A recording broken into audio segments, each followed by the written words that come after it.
Today, we are strapping in for a really essential topic. We're going to try and move past all the political speeches. The rhetoric. Exactly, the rhetoric surrounding U.S. tariffs and get right into the cold, hard, measurable economic reality. Right. We have a fascinating stack of source material today. And what's kind of unusual is the level of consensus we're seeing across some very different institutions. We've got analysis from the Federal Reserve, the NBER, the Congressional Research Service, Yale. And even critical viewpoints from groups like the Cato Institute. Yeah. And our goal is to really synthesize all of this, to understand the nuts and bolts of how these trade barriers actually work. That's right. Our mission today is to strip away the assumptions. I think too often people hear about tariffs and assume the costs are, borne by foreign governments or companies. Sure, that's the soundbite. But the economic data tells a much more complicated and, honestly, a more surprising story. We're going to drill down on who actually pays for them, look at what happens when tariffs get so extreme they just stop working. And become counterproductive. Exactly. And track how these policy mechanisms, like appeals to national security, are fundamentally reshaping global trade, often with hidden costs for you, the consumer, and the taxpayer. Okay, let's unpack this. Yeah. So let's start with the most immediate impact, which is often the one that's hardest to see for the average person, the cost of imports. Mm-hmm. Tariffs are taxes, but, unlike a sales tax you see on your receipt, they're kind of buried. So the core question here is, and the Fed has research on this, how quickly and how much of that cost actually hits your wallet? And the findings on this, on what economists call price pass-through, are remarkably consistent. They're all telling the same story. Yep. When researchers at the Federal Reserve studied what happened with the 2018-2019 tariffs, the evidence showed that the costs were passed through quickly and substantially. Not slowly, not partially. Not slowly, not partially, quickly and substantially, both to the price of the import itself and then very soon after to consumer prices. But hold on. If the U.S. importer, let's say it's a big retailer, if they're the one writing the check to customs for the tariff, why isn't the foreign producer just, lowering their price to stay competitive? Isn't that the whole idea? That is absolutely the intended theoretical goal. But what the data shows is that in reality, in a strong consumer market like ours, the pricing just shifts. So it's just a cost of doing business. It's just another cost. The importer pays the government. They treat that tariff like any other expense like freight or insurance, and then they build that cost directly into the final price you see on the shelf. So in the short run, it's basically just inflation. It is. The consensus from the St. Louis Fed and estimates from the Yale Budget Lab confirm this. They identify it as a clear contributor to inflation and higher prices for consumers. So if a 25% tariff gets slapped on, say, a component for a solar panel, it doesn't mean the manufacturer overseas takes a 25% hit. No. It means the U.S. company buying that part is paying 25% more, and they have to get that money back from the final customer. Precisely. It's an immediate, measurable inflationary pressure. It doesn't just sit with the company that imported it. It ends up with the person buying the washing machine or the industrial equipment or even just a new shirt. It's like an invisible tax on the domestic consumer. And if that's true for the, standard tariff levels, it really makes you wonder what happens when they go from just being high to being truly extreme. Yes. We should probably shift to that because at a certain point, they become completely counterproductive. And this is where we really see the limits of trade policy as a tool for leverage. The Congressional Research Service, the CRS, they documented this escalation under policies like Section 301. Right.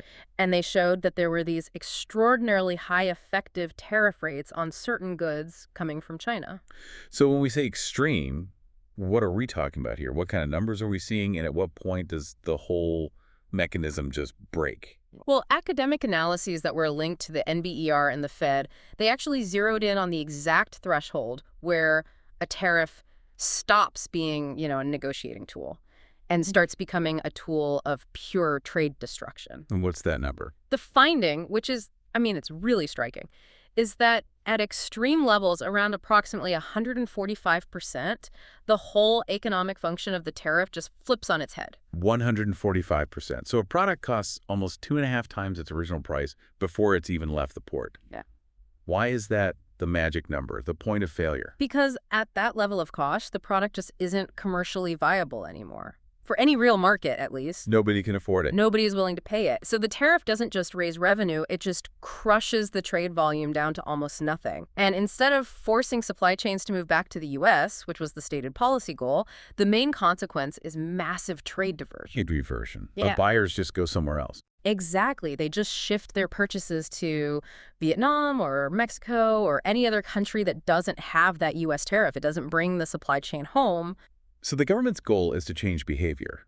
But instead of this stream of trade, let's say, redirecting back into the U.S. economy, the stream just reroutes to a third country. Yes. And the U.S. consumer still pays more because they've lost access to the most efficient producer.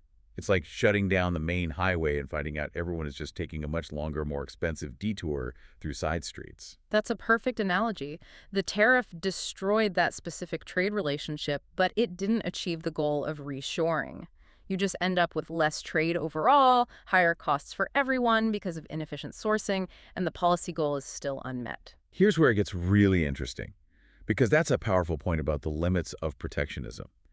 But now let's flip the coin. We've talked about the invisible tax on things coming in. What about the damage to American producers when other countries, well, when they hit back? When they retaliate. Exactly. And that hits the agricultural sector first and hardest. The retaliation was swift, it was very targeted, and it was financially devastating for key U.S. sectors. The CRS estimated roughly $27 billion in U.S. agricultural export losses just between 2018 and 2019. $27 billion. And crucially, the sources are clear that the vast majority of that loss came directly from China's targeted retaliatory tariffs. And we all know what product became the poster child for this whole dispute.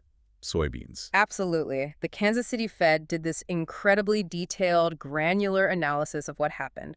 China's tariffs on U.S. soybeans acted like a switch, just instantly rerouting the entire global trade flow. Just rerouting it. Instantly. Chinese buyers, who for years had relied on American farmers, just shifted their sourcing to Brazil and Argentina.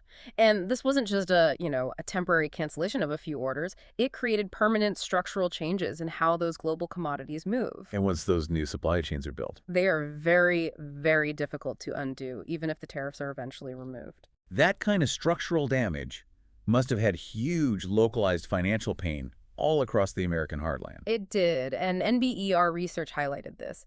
They actually used county-level data to track the exposure to Chinese retaliation, including soybeans, to study the direct economic pain in specific U.S. regions. So you could literally map it. You can map the financial losses directly to the farming communities that were most reliant on exporting those specific goods. But the story doesn't end there, right? Because the government didn't just let the farmers go under, they stepped in, which brings the cost right back to the U.S. taxpayer. And that's the critical, often hidden piece of this whole puzzle. Reuters coverage at the time confirmed that these massive U.S. farm aid packages were created. They were both necessary and specifically designed to offset these tariff-related losses. The goal was to prevent widespread bankruptcies in farm communities. So just to be clear, we tax the consumer on the imports coming in, and then we tax the taxpayer on the way out to cover the cost of the retaliation on our exports. That's it. The cost never disappeared. It just changed hands from the consumer's wallet to a producer's subsidy, all paid for domestically. The cost of the retaliation wasn't really borne by the country retaliating. No, it was shifted directly onto the U.S. taxpayer through those aid programs. That's a perfect example of a hidden cost. Okay, let's shift to the policy side of this, the actual mechanisms used to put up these barriers, specifically Section 232. That's the tool used to implement a lot of these tariffs, and the justification is always national security. Right.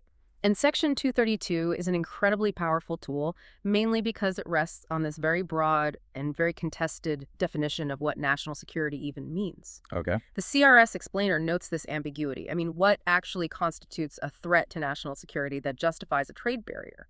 When that definition is loose, you get a lot of debate over potential misuse. And if you have a broad interpretation, the door is wide open to applying these tariffs in situations that look less like genuine security concerns, steel for warships, and more like straightforward protectionism for certain industries. That is the synthesis point that you can draw from several of our sources today. The Cato Institute argues that Section 232 has been, in their words, used and abused, expanding trade barriers way beyond real security needs. And what are the side effects of that? Well, the Council on Foreign Relations notes that this broad use of trade authority It increases costs, it hurts diplomacy, and it creates this pervasive uncertainty for businesses that are just trying to plan for the future. So it's policy creep. A powerful security tool quietly becomes a general-purpose instrument for protectionism, shielding some businesses from competition while creating instability for everyone else. That's the essence of it. When national security becomes a justification for general economic goals, the costs, both financial and diplomatic, they just skyrocket. Okay, let's pivot to the flip side of this whole relationship because this provides a really powerful counter-incentive to all this talk of decoupling. We focused on China as a source of imports, as a source of retaliation. But our sources also highlight China's massive importance as a market for U.S. businesses. This point gets lost so often in the tariff debate.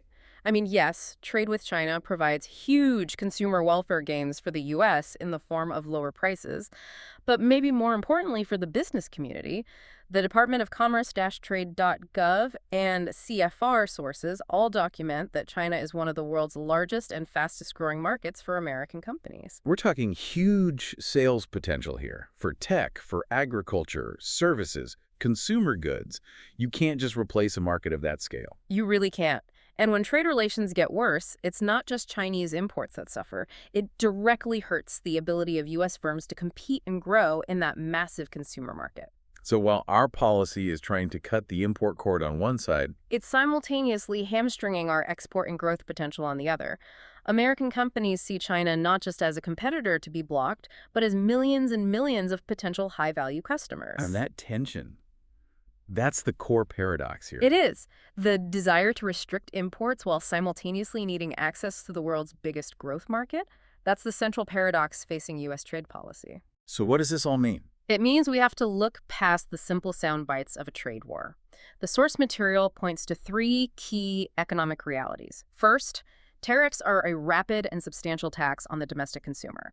It's not a cost primarily paid by foreign exporters. Right. Second, extreme tariffs, especially when you get above that 145% threshold the researchers found, they stop being leverage. They just become a tool of trade destruction that leads to costly trade diversion. And third, And third, the cost of retaliation is very real, it's targeted, and it's ultimately shifted from the farmers and manufacturers who are hit onto the U.S. taxpayer through these huge aid packages. it's a costly, complex, and honestly, a really counterintuitive picture. It shows that the economic fallout from protectionist policy is often absorbed entirely at home. First by you, the shopper, and then by you, the taxpayer. Yeah. And this is so crucial if you're trying to understand, what's driving inflation in your own budget or Right. where the money for government aid is actually coming from. And that brings us to our final provocative thought for you to consider.